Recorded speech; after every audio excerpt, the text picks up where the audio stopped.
Hello guys welcome back to my channel. तो एबे तो बाजिलानी 12टा। सकाल उठिले बहुत जल्दी उठिगले आज 6टा बाजी नथला हम उठिले उठिक गाधेक भाई आज जल्दी पढ़ी बोली। तापरे डैडी से इनकम टैक्स फॉर्म भरुले मत से बसैक रखिले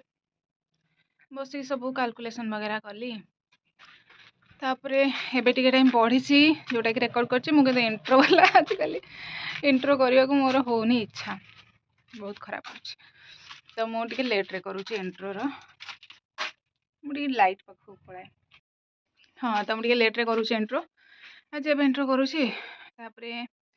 मत गोटे ब्लाउज सिलेवाई भी दबार अच्छी जीवी ए टे कहीं नहा मत नहीं जावाई बस ब्लाउज सिलेबी मैंने देगी आसबि केवे देवे ठीक ना मत दरकार फेब्रुआरी 4 भितर देदेले भल कथा। आउ कौन ही काली मम्मी को स्कूल को जापे पूजापी खाली तो थिला तो ठीक ठाक है बाकी गोटे प्रोब्लेम है कि स्कूल रे करुच तमें माने एग्जाम कंडक्ट तो ये तो ध्यान रखा कथा पैरेड प्रैक्टिस करथुले ठीक अच्छी देन बजेदेले पूरा गीत चलईदेले जे बंद कले मे बी 12टा बजे 10-15 मिनिट बहुत भाव यहाँ गोटे पोस्टा छाड़ नेगेटिव मार्किंग ना गोटे 2टा भी एपट सेपट हो गले चलो फिर भी जो मैंने फास्ट टाइम दौथे तो यहाँ इम्पोर्टाट ना कि आम सिस्टम कौन ही कहीपर कही स्कूल टीचर मैंने भी चाहिए कि करें बाकी ठीक अच्छे 12:30 तक तो एग्जाम अच्छी से टाइम भी माने बंद कले कि ना पैरेड चलती फिर भी ठीक अच्छी गीत जो बजे तो सहीटा पूरा बहुत डिस्टर्बेंस है जो मैंने फास्ट टाइम दौथे तो यहाँ बहुत इंपोर्टाट कहीं आगे एसएसबी भी आसूसी तो क्वालिफाइंग एग्जाम जेहतु यहाँ भी इंपोर्टाट यहाँ अलग कथा कि नेगेटिव मार्किंग ना तो क्वालिफाइंग मार्क कम तो आराम से सब रखी दौरान बाकी फिर भी तापर टॉयलेट भाई से कथा मुझे मम्मी कहली तुम स्कूल मानक फोन आसुनि कि तो मम्मी कहते भाई छुआ ना दीपद कहीदेव शुणीदेवे कि स्कूल ना कहले शुणे मो स्कूल जाकि देखू केते मस्त क्लीन अच्छी अच्छे से अच्छे भाषण बाजी मार्थे तो आज भी मो देह ठीक लगुनि तो पढ़ुली जी पुणी ब्लाउजटा सिलेवाई देवाई प्लस ये मोर गोटे सांग घर तार अच्छी मैरिज आर्ट्रे कल करी जी बोली बुझा बुझी पंचायत करके आसबि कौटी बाहर कौन पिला कौन करुच्ची आसिक पढ़ी।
मो बस पूजा मेहंदी करूली एक्चुअली चाइना मेहंदी ऊपर खाली खाली लगे कौन करदे आस्थेटिक लगे ना कि तो गोटे करदे तो बस मेहंदी करूली चाइना मेहंदी मत पसंद ना बाकी जोड़ा मिलला कौन कर केमती लगुच कमेंट करेंगे बसिक मेहंदी करूली केमती जनइबे फ्रंट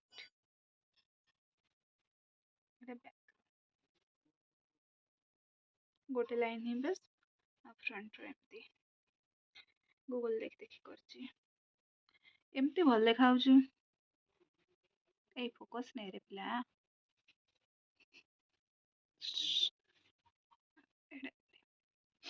ये बस ये मुझे आज मैं दिन सारा मैंने खाऊली चूड़ा बस केक एमती सब खाई भात तो खाईनी खाइबी भोक लगे। Guys welcome back to my channel. तो मम्मी स्कूल जा सारे आ मो मम्मी को स्कूल जी पूजापी मोर एक्चुअली काली कहीदेली जी बोली आज बिल्कुल भी इच्छा ना आ घर पाखे पूजा हो भाविली से करदेवी कहीं सका मोर मुंड बिंधा हो बैक साइड तो ये जस्ट गाधेली आम मेहंदी कर फ्रंट बैक देखा तो ठीक से पड़ी और से चाइना मेहंदी हाँ एमती देखा तो चाइना मेहंदी आनी देथिला जे हाँ किसी भी नेल पॉलिश वगैरह किसी लगेनी देखा तो से एबे जीबी भावुची मम्मी तो ऑलरेडी जाई सारे स्कूल मत नहीं भाई छाड़ीदब मम्मी को स्कूल रे एबे मुझे जाऊँगी जल्दी जल्दी काली ड्रेसटा फिटिंग मारिया देती आनी जाऊँगी ड्रेसटा आनिक आसबि पिंधिकी गले चुपचाप पलैबी एबे तापर से मो पाखरे मो पीसी घर तो सेठी टाइम रहीजी जेहेतु आज पढ़ार ना आम मुंड एत पेन हो एक्सप्लेन कर सका उठा इच्छा होता बांति भी लगुच जाऊँगी तो पूजा पूर्व खाଇବା कथा नुह मुझे पाखरे जो घरे पूजा होची खाली प्रणाम कर आसबि तापर किसी खाई देन स्कूल देवी देखा ठीक अच्छे फिर टाटा मुझे देखेबी बाकी पूरा दिन अपडेट भल लगे एटा मो आउटफिट आ खराब हो पूजा स्टार्ट है मैं बाहर बस रोसे हो खिचुड़ी डालमा खटा मे बी स्टाइल मार्च मेहंदी देखेबी बोली ये रोसे पाक धुआं पूरा लुह बाहरी जाऊँ आखिरे कांदीबाटा तो मोर कल आसुची बाकी वीडियो अपडेट करदेवी यही स्कूल ही पढ़ुली जिते मु पढ़ुली से खाली यही बिल्डिंगटा थिला एबे किंतु ये दुटा रूम अच्छी यहाँ तो अंगनवाड़ीटा देन यहाँ नुआ बिल्डिंगटा जो पूजा होची एबे तो बहुत डेभलप हो गलानी मुझे ये 1 to 5 जाऊँ मुझे पढ़ुली मम्मी को सांगे आसे स्कूल से गाँव में मोर टे कम सांग थे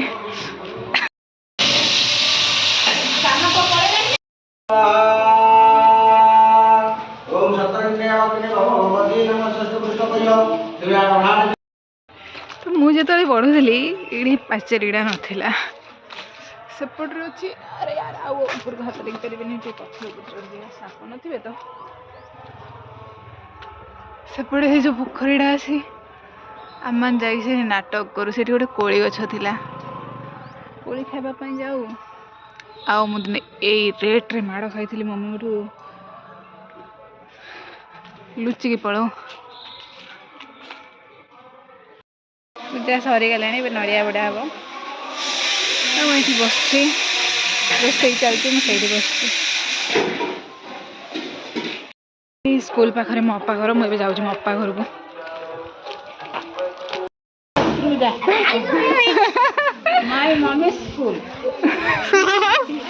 देख मेहंदी देखल तो टे किए लगे बढ़िया लगे मो मेहंदी देखलु मो मेहंदी एपटे भी करछि निजे लगे देखे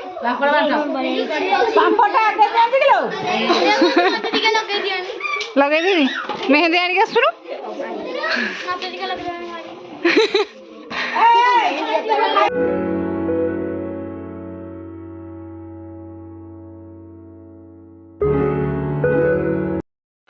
हेलो तो मुझे जो मम्मी को स्कूल में आखि देखी देखी फुल 21 तारिख दिन एग्जाम गली नीचे पुणी थंडा हो गला पुणी देह खराब हो गला पूरा गजब फुला तो मुझे आसिक चेंज भी करी इयरिंग भी खोलिनी सेमती शोती यपट टाइम बुझीपार्टी जो लगी जाए ना कान सेमती एते जोरे मुंड बिंधिला एते जोरे मु आसिक पूरा पड़ी हाँ मैं भाविली किसी टाइम देखी भिडियोटा बनईदेवी से वाला भिडियो जो थे मुझे कि माने एमती आसी हाईकोर्ट हियरिंग से विषय मुझे बिल्कुल भी काली काली जो मो देह खराब है काली से मॉर्निंग रे ही जहाँ पढ़ी थी आउ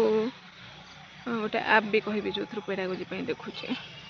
आउ जहाँ सेमती ग्रीन मटर आउ कोली ये सब खाई भात काली मो दिन सारा खाइनी हाँ हाँ हाँ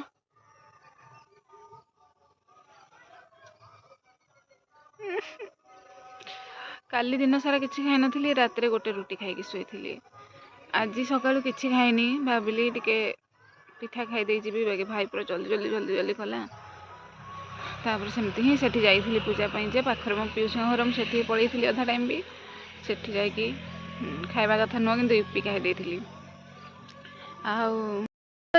ସରି ସ୍ପେସ୍ ଫୁଲ୍ ହେଇଗଲା। ତ ସେଇଟା କହିଥିଲେ କି କ'ଣ ଥିଲା ମାନେ OSTT ଆଉ OTT ପାଇଁ। ତ ମୁଁ ତାପରେ ଜଣେ ଭାଇଙ୍କ ସହ କଥା ହେଇଥିଲି, ମାନେ ଯିଏ ସବୁ ବି ବୁଝାବୁଝି କରନ୍ତି ଆଉ ଇନଫର୍ମେସନ୍ ଭିଡ଼ିଓ ଗୁଡ଼ା ବି ବନାନ୍ତି। ତ ସେ କହିଥିଲେ କି ଯଦି ଆମର ଆଡ଼ଭର୍ଟାଇଜମେଣ୍ଟ ବେଳେ ମେନସନ୍, କାହିଁକିନା ଆମର ତ ଏମିତି BLTRରେ ଏବେ OSTT ପାଇଁ ଖାଲି ମାଗିଥିଲା କ୍ୱାଲିଫାଏ କି ନାହିଁ, ମାର୍କ ବି କିଛି ମାଗିନଥିଲା। ତ ସେମିତି କିଛି ଇମ୍ପାକ୍ଟ ପକେଇବନି କି ଯେଉଁଥିରେ SCBCରେ ଥିଲେ ବି ୟୁଆର୍ରେ ଯେମିତି ସିଲେକ୍ସନ୍ ହେଉଥିଲେ ଆମେ ସେମିତି ହେବା। ବାକି ଯଦି ଆଡ଼ଭର୍ଟାଇଜମେଣ୍ଟ ମେନସନ୍ କରିକି ଆସିଲା ତ ସେଇଟା ଯେଉଁଟା ଯେତିକି ଆଡ଼ାରୁ ବୁଝିଲି ଆଉ ସେ ଭାଇଙ୍କଠୁ ଯାହା ଯେତିକି ବୁଝିଲି, ମାନେ ଆପଣ ଯଦି SCBC କି ମାନେ କିଛି ବି କୋଟାର SCBC ହଉ SST ହଉ କିଛି ବି କୋଟାର କିଛି ବି ବେନିଫିଟ୍ ନେଇଥିବେ ତାହେଲେ ୟୁଆର୍ ପାଇଁ ଏଲିଜିବଲ୍ ହେବେନି। ସପୋଜ୍ ଆମର ଅଛି OTTରେ 75, ତ କ୍ୱାଲିଫାଇଂ ଏକ୍ଜାମଟା OTT, ସେଥିରେ ଟିଚିଂ ଏକ୍ଜାମ୍ ଦେବା ପାଇଁ ଆପଣ 75ରେ କ୍ୱାଲିଫାଇ କରୁଛନ୍ତି। ତାପରେ ଆପଣ ଯଦି JETରେ ବି ଭଲ ମାର୍କ ରଖୁଛନ୍ତି ତାହେଲେ ବି ୟୁଆର୍ରେ ଆପଣ ସିଲେକ୍ଟ ହେବେନି, SCBCରେ ହେବେ। କାହିଁକିନା ଆପଣ ଅଲରେଡ଼ି କୋଟାର ମାନେ ଫାଇଦା ନେଇଛନ୍ତି, ବେନିଫିଟ୍ ହେଇଛି ଆପଣଙ୍କୁ କୋଟାରୁ। ତ ସେଇଟା ସେମିତି ଯେଉଁଟା ଆଡ଼ାର ସାର୍ ମାନେ କହୁଥିଲେ। ବାକି ସେ ଭାଇଙ୍କୁ ମୁଁ ପଚାରିଲି, ସେ କହିଲେ କି ନାଇଁ ଏବେ ତକ ସେମିତି କିଛି ହେଇନି, ମାନେ ଟିଚିଂର ଯେହେତୁ ଏଇଟା କ୍ୱାଲିଫାଇଂ ଏକ୍ଜାମ୍ ଗୁଡ଼ା, ତ ମେ ବି ଇମ୍ପାକ୍ଟ ନ ପକାଇପାରେ। କାହିଁକିନା ଆମର ତ ସେଇଟା ଯେଉଁ କେସ୍ଟା ହେଇଥିଲା ସେମାନେ ଏଜ୍ ଉପରେ ଥିଲା, 35 ମେ ବି ଥିଲା ତାଙ୍କର କ୍ରାଇଟେରିଆ SCBC ପାଇଁ, ଆଉ 32 ଥିଲା ଜେନେରାଲ୍ ପାଇଁ, ଯେଉଁଟାକି ତାଙ୍କୁ ଅଲରେଡ଼ି 32+ ହେଇଯାଇଥିଲା। ତ ସେ ଗୋଟେ କୋଟାର ନେଇଛନ୍ତି ଫର୍ମ ପକାଇଲା ବେଳେ ବେନିଫିଟ୍, ଫିର୍ ବି ସେ କେସ୍ କରିଥିଲେ ୟୁଆର୍ରେ ସିଲେକ୍ସନ୍ ପାଇଁ। ତ ସେଇଟା ହିଁ ଯଦି ସେମିତି ଆଡ଼ଭର୍ଟାଇଜମେଣ୍ଟରେ ମେନସନ୍ ହେଇକି ଆସିଲା କି ନାହିଁ ମାନେ ୟୁଆର୍ ମାର୍କ ବି ରଖିଥିବା ଦରକାର କ୍ୱାଲିଫାଇଂ ଏକ୍ଜାମ୍ ଗୁଡ଼ାରେ, ତାହେଲେ ହିଁ ପ୍ରୋବ୍ଲେମ୍ ହେବ, ନହେଲେ ସେମିତି କିଛି ପ୍ରୋବ୍ଲେମ୍ ହେବନି। ଯେହେତୁ ଆମର କିଛି ମେନସନ୍ ନଥାଏ ଆଡ଼ଭର୍ଟାଇଜମେଣ୍ଟ, ଖାଲି ତ LTRରେ ଥର ତ OSTT କ୍ୱାଲିଫାଏ କି ନାହିଁ ସେଇଟା ହିଁ ମାଗିଥିଲେ, ମାର୍କ କିଛି ବି ମାଗୁନଥିଲେ, କ୍ୱାଲିଫାଇଂ ଇୟର୍। ତ ସେତିକି ହିଁ, ଆଉ କିଛି ନାହିଁ। ଆଉ କ'ଣ ହିଁ ଏତିକି। ଆଉ କାଲି ମୁଁ ଯାହା ଯେତିକି ସେମିତି ପଢ଼ିଥିଲି। ଆଜି ମୁଁ ଲାଗୁନି ଭିଡ଼ିଓ ଏଡ଼ିଟ୍ କରିପାରିବି, ମୋ ମୁଣ୍ଡ ପୁରା ଏତେ ଜୋରରେ ବିନ୍ଧୁଛି, ପୁରା ଫାଟିବା ଷ୍ଟେଜ୍, ବୁଝିପାରୁଥିବେ। ଦେଖିବା ଫିର୍ ବି ମୁଁ ତ ଭାବିଥିଲି ଆଜି କାହିଁକିନା 2 ଦିନ ଗ୍ୟାପ୍ରେ କରେ, ଆଜି ହିଁ ଇଭିନିଂରେ କରିବି ବୋଲି, କିନ୍ତୁ ମୁଁ ଆଉ ଏବେ ପେସେନ୍ସ ନାହିଁ। ମୁଁ ଯଦି ଏଡ଼ିଟ୍ କଲି ତାହେଲେ କାଲି ପୋଷ୍ଟ କରିବି ମର୍ଣ୍ଣିଂରେ। ଏବେ ଦେନ୍ ଏଠି ମୁଁ ଯେଉଁଠି ଠିଆ ହେଇଛି ଏମିତି ଆମେ ତାର ବାଡ଼ କରି ଆମର ଲଗେଇଛନ୍ତି କିଛି ଗଛ, ସେଠି ମେ ବି ପିଆଜ ଲାଗିଛି, ମୁଁ ଦେଖେଇ ଦେଉଛି ବ୍ୟାକ୍ କ୍ୟାମେରା କରିବନି ମୋର ଦୂରରୁ ଏତେ। ସେଠି ପିଆଜ ଲାଗିଛି, ଆଉ ଏଠି ଛୋଟ ଛୋଟ ଗଛ ଗୁଡ଼ା ବୋଲି ମୁଁ ଚିହ୍ନି ପାରୁନି ଗାଇସ୍, ନହେଲେ ଏଠି ମେ ବି ବାଇଗଣ ଗଛ ଆଉ ସେଠି ଟମାଟୋ। ବାକି ମେଜର ଜାଗାରେ ଏଠି ପିଆଜ ଲାଗିଛି। ଆଉ ପେଡ଼ାଗୋଜି ପାଇଁ ଯଦି ଏମିତି ଟେଷ୍ଟ ବଗେରା ଦେବାର ଥିବ, ତାଙ୍କର ପେଡ୍ କୋର୍ସ ତ ଏବେ ତକ ଆସିନି, ଆପ୍ରେ ନାହିଁ, ମୁଁ ସେଇଟା ଟେଲିଗ୍ରାମରେ ହିଁ ଦେଖୁଥିଲି। ତ କିଛିଟା ତାଙ୍କର ପେଡ଼ାଗୋଜି ଟେଷ୍ଟ ଫ୍ରିରେ ଅଛି, ପ୍ଲସ୍ ୟୁଟ୍ୟୁବ୍ କ୍ଲାସେସ୍ ଆଉ ନୋଟ୍ସର। ସୁଶାନ୍ତ ସାର୍ ଜାଣିଥିବେ, ସୁଶାନ୍ତ ସାର୍ ଯେଉଁ ପେଡ଼ାଗୋଜି କରାନ୍ତି, ମୋତେ ତାଙ୍କର ବି ପେଡ଼ାଗୋଜି ଭଲ ଲାଗେ। କୋଶ୍ଚିନ୍ ତାଙ୍କର ଏକ୍ଜାମ୍ ଓରିଏଣ୍ଟେଡ଼୍ ହିଁ ଥାଏ, ମାନେ ଏକ୍ସଟ୍ରା ବହୁତ ଅଧିକ ହାର୍ଡ଼ ନୁହଁ କି ବହୁତ ଇଜି ନୁହଁ, ଏକ୍ଜାମ୍ ଓରିଏଣ୍ଟେଡ଼୍ ଥାଏ। ତ ଦେଖିପାରିବେ। ପ୍ଲସ୍ ଏଥର OSTTରେ ମୋର CDPରୁ କିଛିଟା ବି ଭୁଲ ହେଇଯାଇଛି, ତ ମୁଁ ଯେଉଁ ରେଟ୍ରେ ଭାବୁଥିଲି ନାହିଁ ପଢ଼ି ଦେଇଛି ହେଇଯାଇଛି, ସେମିତି ନୁହଁ, ଟିକେ ଭୁଲ ହେଇଛି। ଏବେ CDPକୁ ବି JET ପାଇଁ ଯେହେତୁ ପଢ଼ିବି, ଆଉ JET ସମସ୍ତେ କହୁଛନ୍ତି JET ଆସିବା ବହୁତ ଲେଟ୍ ହେବ, ବଜେଟ୍ ପରେ ଯାହା ବି। ଏବେ ତ ସାଙ୍କସନ୍ ବି ହେଇନି କିଛି, ତ କ'ଣ ହିଁ ଆଉ SSB ବି ସେଇଆ, SSB ମାନେ ପ୍ରୋସେସ୍ ଷ୍ଟାର୍ଟ ହେବ ତ କହିଛନ୍ତି, ବାକି କହୁଛନ୍ତି କି ପୋଷ୍ଟ ସେତିକି ଆସିବ ଯେତିକି ଥିଲା, ବଢ଼ିକି ଆସିବନି ଯଦି ଷ୍ଟ୍ରାଇକ୍ ନ ଯିବେ। ତ ପ୍ଲିଜ୍ ଯଦି ଷ୍ଟ୍ରାଇକ୍ ହେଉଛି ତାହେଲେ ସମସ୍ତେ ଯିବା, କାହିଁକିନା ସେତିକି ପୋଷ୍ଟରେ ବହୁତ ହିଁ कमेंट भी कितने कहते कि पोस्ट बिक्री सरी से भाई से सब मु भी पशिची आगु बिल्कुल भी इच्छा हेनी पढ़ा को बिल्कुल भी तो हाँ गाइस हाँ से सब भावतु ही ना ठीक अच्छे पोस्ट जहाँ बिक्री से बंद करें जो भी गवर्नमेंट आसु जो भी ऑर्गेनाइजेशन नो एग्जाम कंडक्ट करने को स्टिल करप्शन तो हम ही हम कि कौटी 5% हेल्ले कौटी 50% तो तार किसी करें आप से भाविले डिमोटिवेट लगे आराम से बस पढ़ो आज जेहतु पूजा आज पाठ पढ़ा ना मुझे गप मारुचे ना पाठ पढ़ा वाला क्लिप था ये जगह तो आज मुझे पढ़ी ମୁଁ ପଢ଼େନି ଟିକେ ସୁପରଷ୍ଟିସିୟସ୍ ଅଛି ସରସ୍ୱତୀ ପୂଜା ଗଣେଶ ପୂଜାରେ ଏକ୍ଜାମ୍ ଥିଲେ ପଢ଼ିଦିଏ ସେ ବି ଫୋନ୍ରୁ ଭିଡ଼ିଓ ଦେଖେ ଏଇଟା କ'ଣ ପଢ଼ିବା ହେଲା ଲେଖିବା ହେଲା ଏମିତି କରିକି ପଢ଼ିଦିଏ ମାନେ ପୁଣି ଯେମିତି ଭଗବାନଙ୍କୁ ମୁଁ ଜଣାଉଛି ଦେଖ ଏଇଟା ପଢ଼ୁନି ଏଇଟା ଭିଡ଼ିଓ ଦେଖୁଛି କିନ୍ତୁ ଏବେ ତ ଯେହେତୁ କିଛି ଏକ୍ଜାମ୍ ନାହିଁ କିଛି ନାହିଁ ମୁଁ ପଢ଼ିବିନି ମୁଁ ଯାଉଛି ଟାଟା ରଖୁଛି ମୁଁ ପ୍ୟାଣ୍ଟ ନେଇକି ଯାଉଛି ଶୁଖୁଥିଲା ସେଇଠି ଶାଢ଼ୀ ହାପି ସରସ୍ୱତୀ ପୂଜା ସନ୍ଧ୍ୟା ହେଲାଣି ରାତି ହେଲାଣି ଫିର୍ ଭି